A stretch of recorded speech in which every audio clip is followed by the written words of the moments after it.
was it guys. Sorry, second video for the day. Sorry to interrupt you there first.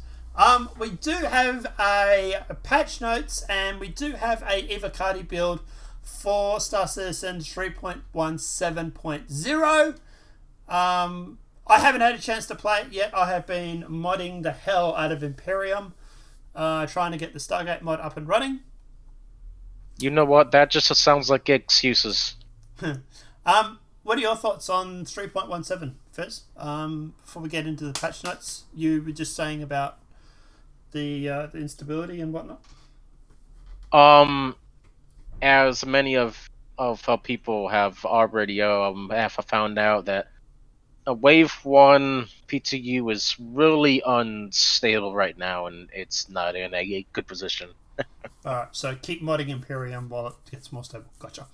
Alright, so 3.17.0, strongly recommended that players delete their user folder, please guys, and the shader folder. Please guys, do this. A lot of the problems that people have is because of that. Audience is Wave 1, database reset, yes, long-term persistence enabled, pledge copied enabled, starting is $15 million UEC. Testing focus is stability and back-end testing, and also ship positioning desync. So in 3.17 we have put a new network update that should reduce ship-to-ship desync. Oh, interesting. I would like to know how well this update works, and if there's any observable knock-on effects. Relative to your 3.16, you should also feel that the facing direction, position of other players' ships are much more accurate in real time. Known issues. All doorways in the horizon can kill people if repeatedly walk through. Right? So you repeatedly walk through a doorway, it will kill you? Interesting. Equipment can disappear when trying to equip it and is lost permanently. That might be a bit of a glitch. Might need to fix that. I don't know. Might need to fix that one. Custom Mobi-Glass casings break the Mobi-Glass functionality. That's a bit of an issue. Player is unable to place the mining gadget on a mineable rock. Okay. Large hangars missing collisions. Okay. So you can fly through the space station. Starfarer boom are not repairing if destroyed.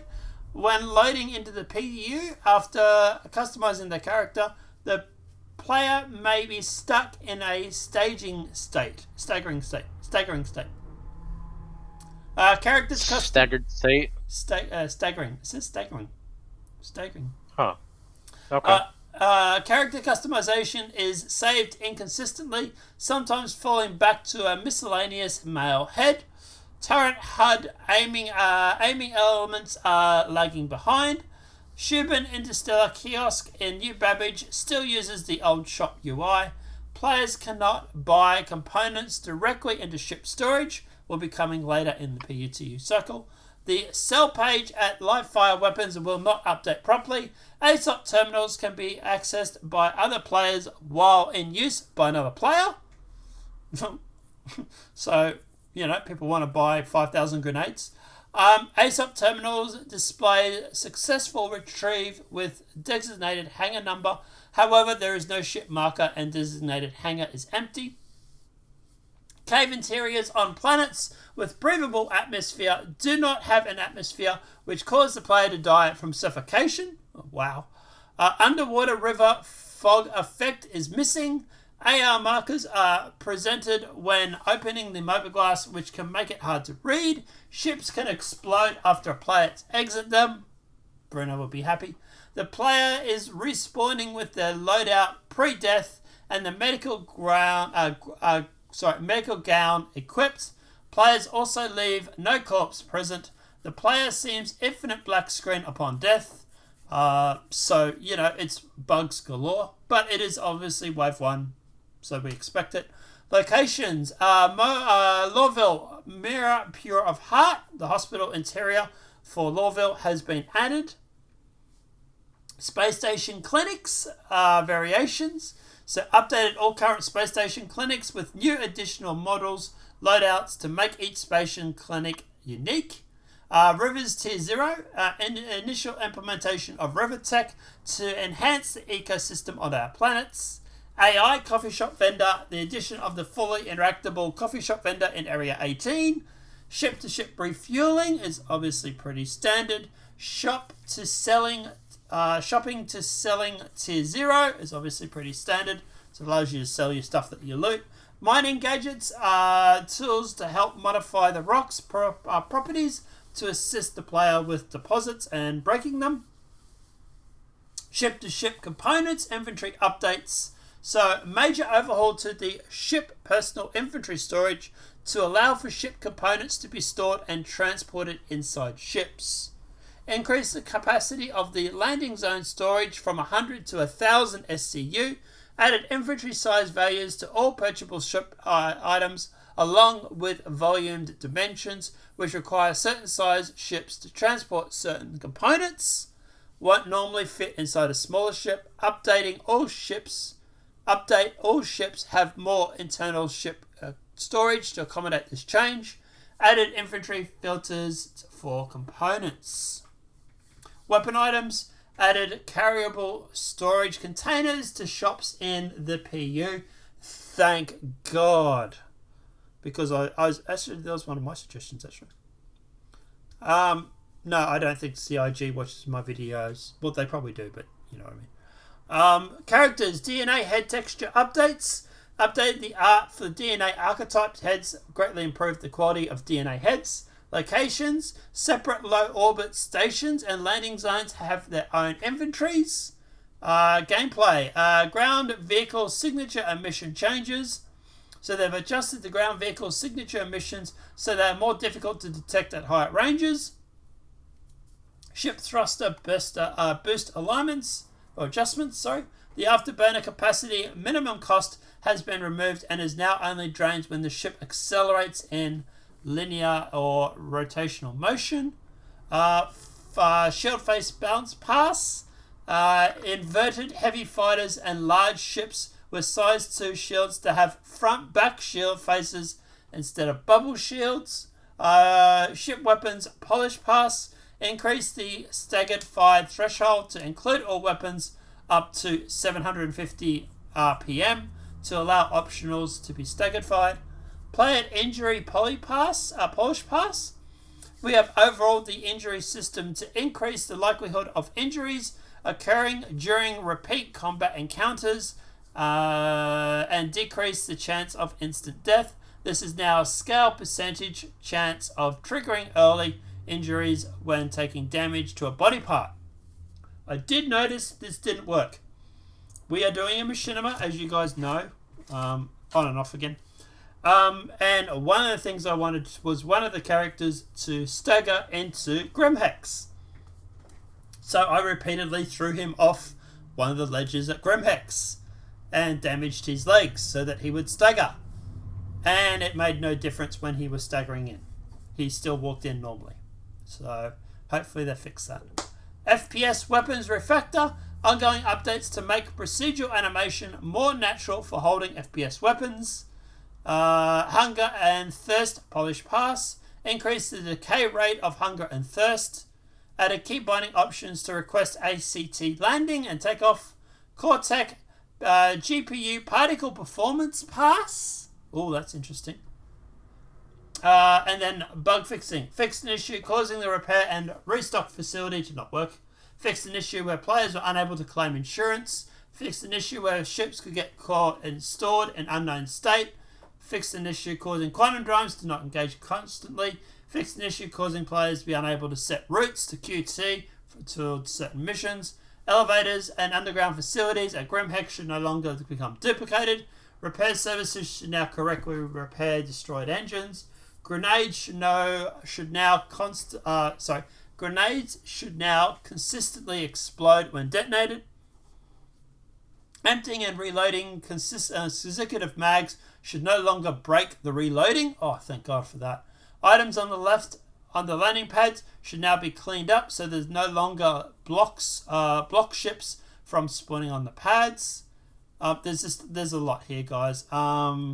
Scanning mineable rocks should no longer be unreliable. fixed an issue causing the mission broker to stop updating. Whilst Quim should now correctly offer missions. Players should no longer experience several delays when interacting with inventory. Shooting another player should no longer always result with instant death. Placing a downed player on a medical bed should now consistently complete correctly. Hitting your own corpse with a ship should no longer give you a crime stat. Fix several areas of ships where the shields do not fully extend coverage. The landing gears of the Buccaneer, Phoenix, Aurora LX, and the Xeon Scout should no longer snap back after deploying. Cutlass Steel Spotlight should no longer be offset. Loading into the Constellation into the area commander will no longer spawn the player into the Dr. Merlin. Third-person camera should no longer get stuck after a ship is impounded. The Valkyrie ramp should no longer clip through the floor. Fixed an issue causing massive reverb muffled sound to get stuck after heavy G-forces. Players should no longer get stuck on a waiting section and unable to be select ships or AC models. Hunger and thirst values should now be persistent between clients. Interesting. Players should no longer have a chance to be stuck in prone if falling down when entering a ship from EVA. Players should no longer be kicked out of the persistent universe while in a down state waiting for a revive. Fixed an issue causing oxypens to not replace oxygen. Fixed an issue is causing hostile actions against AI pilots' ships to not recognize match hostility. Fixed an issue causing the vial to not pop up of the medical. Oh, okay, yeah, when reaching 0 ammo in the self-heal mode. So vial, yeah. Fixed an issue causing the Medigun's AR cards to display partially off screen. Fixed an issue causing certain FPS weapons to incorrectly drop with tier 1 arm injuries. Fixed an issue causing multiple rooms in the Grimhex Hospital to be incorrectly pressurized and not have atmo. Fixed multiple locations where players can get stuck behind crates. Fixed 11 client crashes and 2 server crashes. Wow. Okay. Fez, what are your thoughts on the patch? Besides buggy.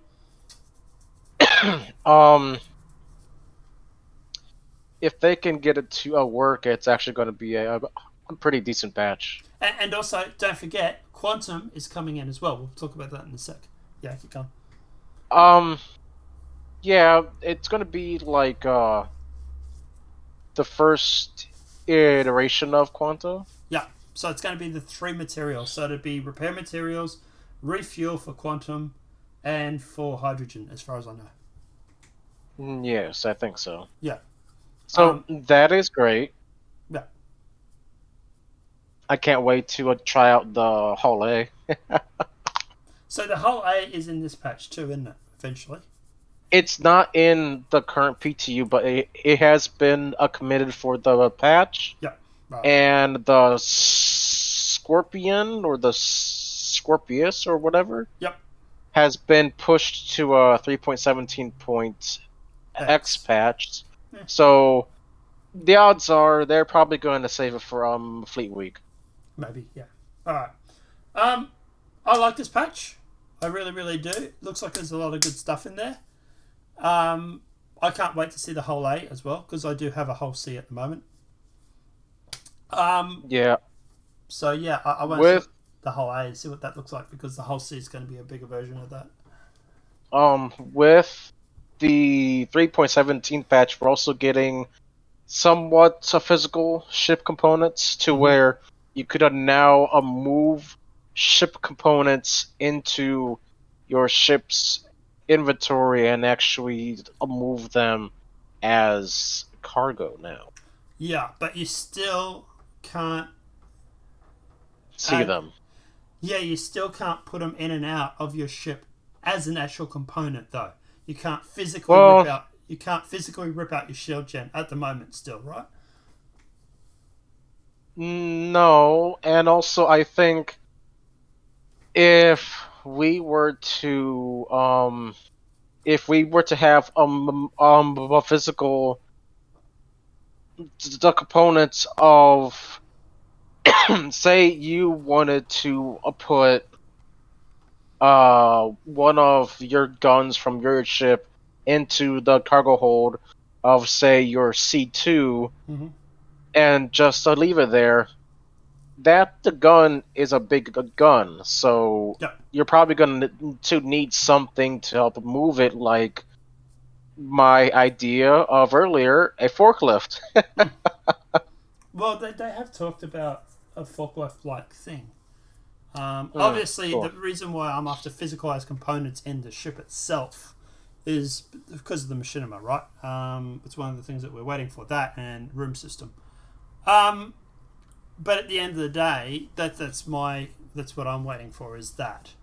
Um, but that looks like the room systems look like it's going to be at the end of the year. Physicalized components, I presume the major hold up for that is because of the fact that there's still ships that they need to go through and to fix.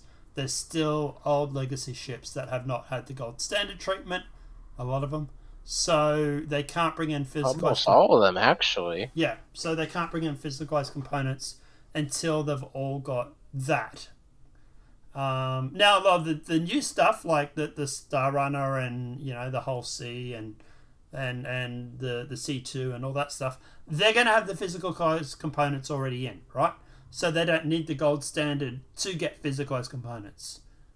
But stuff like the cutlass, the stuff like the arrow, or stuff like the Avenger Titan, all these sort of ships, up until a few years ago, they didn't have any of the physicalized components in as a for their ship, so that's what needs the gold standard done.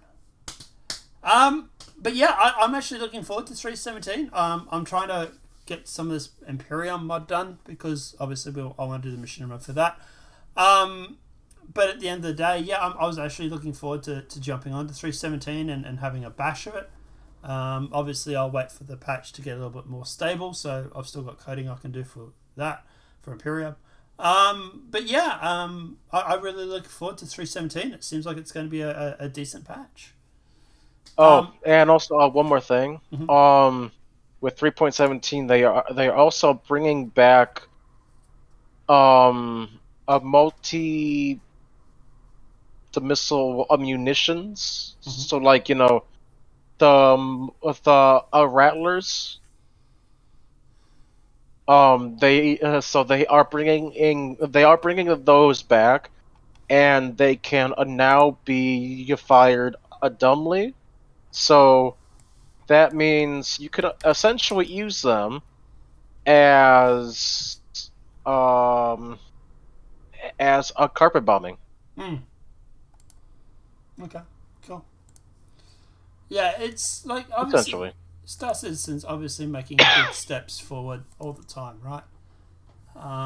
This is what the argument that it doesn't get it pisses me off because at the end of the day, no, it's like no, Star Citizen is making stuff. They are making steps forward. It just might not be the stuff that the community always necessarily wants, but it is stuff that we need.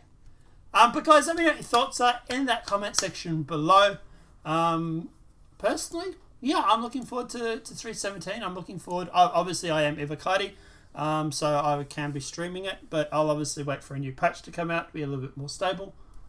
Apart from that, obviously, Ferret's details are obviously in the description below. Please do go and give him a follow. But yeah, apart from that, is there anything else you need to add before we jump off? Um, when are they going to give me my freaking Idris?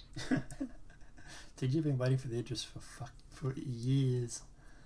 2 years now. Hey, look, Been waiting it for 2 years. November it will be 3 years, and I will keep waiting until they give it to me. I'm just gonna say it's actually hang on. Oh. It's actually looking forward like Squadron 42 might actually be coming out at the end of the year. So my I don't guy know. my guy was that's what I've always said was that I was told that it was the end of the year that they want an announcement at CitizenCon and Squadron 42 will be dropping late this year, maybe early next year. Looks like he was right on the money. So you might get Udris. You might be getting it sooner than you think. Guys, let us know what your thoughts are in that comment section below. Obviously, the video's been helpful. Please smack that like button. If you're new to the channel, welcome and subscribe. And apart from that, officially, I guess we're back. Over the next couple of months, obviously, we're going to be dealing with Star Citizen. We are obviously also going to be dealing with Imperium. We are going to deal with 2 machinimas. We're going to be making one, definitely, and maybe the second one we're going to start filming and putting up, maybe. But guys, let us know what your thoughts are, and apart from that, have a great night and enjoy. I want to say bye, ferrets. Goodbye. Give the address. Give it a share. Have a good night. Enjoy, everybody.